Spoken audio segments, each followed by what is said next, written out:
નમસ્કાર વિદ્યાર્થી મિત્રો, હું પ્રકાશ પુરોહિત.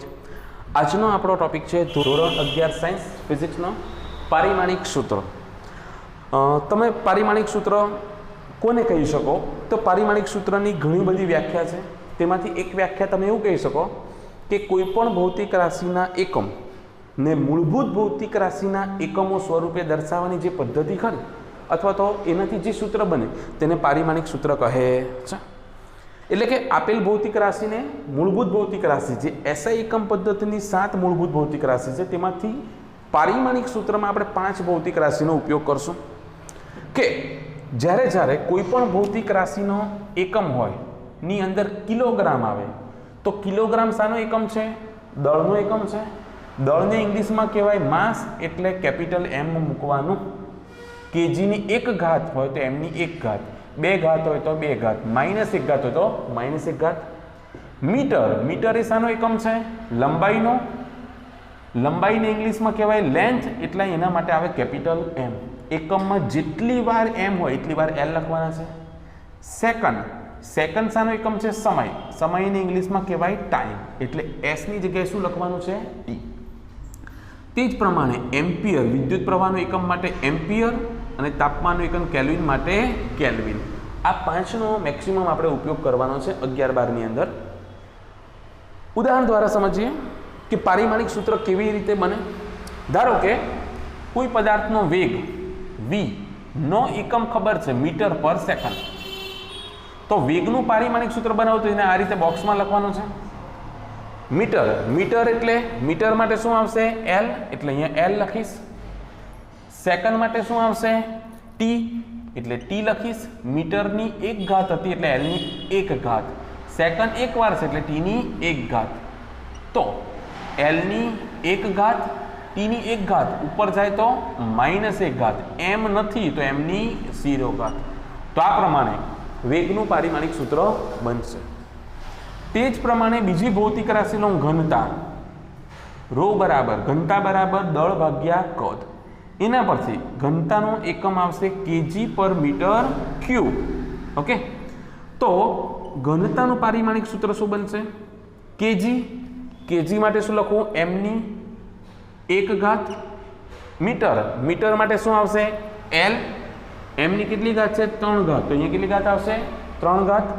ઉપર જાય તો M ની 1 ઘાત, L ની -3 ઘાત. 3 ઘાત ઉપર જાય તો માઇનસ થઈ જાય, ચિહ્ન બદલાઈ જાય. માઇનસ હોય તો પ્લસ, પ્લસ હોય તો માઇનસ. T નથી તો T ની 0 ઘાત. ખાલી M1L -3 લખો તો પણ ચાલશે અને T ની 0 ઘાત લખવી હોય તો લખવાની, પણ બનતી કોશિશ આપણે 3 લેવાના છે, M, L અને T. આ પ્રમાણે તમે પારિમાણિક સૂત્ર જુદી જુદી ભૌતિક રાશિના બનાવી શકો. હવે આ પારિમાણિક સૂત્ર યાદ રાખવાની ટ્રીક છે. હવે આ પારિમાણિક સૂત્રમાં M ની જે ઘાત હોય તેને દળનું પરિમાણ કહેવાય, L ની જે ઘાત હોય તે લંબાઈનું અંતરનું પરિમાણ કહેવાય અને T ની જે ઘાત હોય તેને સમયનું પરિમાણ કહેવાય. હવે એક ટ્રીક છે કે જેની મદદથી તમે જુદી જુદી ભૌતિક રાશિના પારિમાણિક સૂત્રો યાદ રાખી શકો. 11 પારિમાણિક સૂત્ર છે. એ 11 પારિમાણિક સૂત્ર યાદ રાખશો, તેના પરથી કોઈ પણ પારિમાણિક સૂત્ર તમે ધોરણ 11-12 સાયન્સના બનાવી શકશો. આ 11 સૂત્ર તમારે યાદ રાખવાના છે. એના પરથી કોઈ પણ સૂત્ર બનાવી શકો. વેગમાન એકડા તમને આવડતા હોય તો વેગમાન 111 છેલ્લું 1 માઇનસ, આ રીતે યાદ રાખવાનું છે. બળ 112 છેલ્લું 1 માઇનસ. દબાણ 112 છેલ્લા 2 માઇનસ. મોટા ભાગના સૂત્રમાં છેલ્લું 1 માઇનસ આવે છે, આની અંદર છેલ્લા 2 માઇનસ આવે છે. કાર્ય કોઈ પણ ઉર્જા અથવા ટોર્ક એ બધાનો એકમ જૂલ સેમ આવે એટલે અહીંયા આવશે 122 છેલ્લું 1 માઇનસ. પાવર 123 છેલ્લું 1 માઇનસ.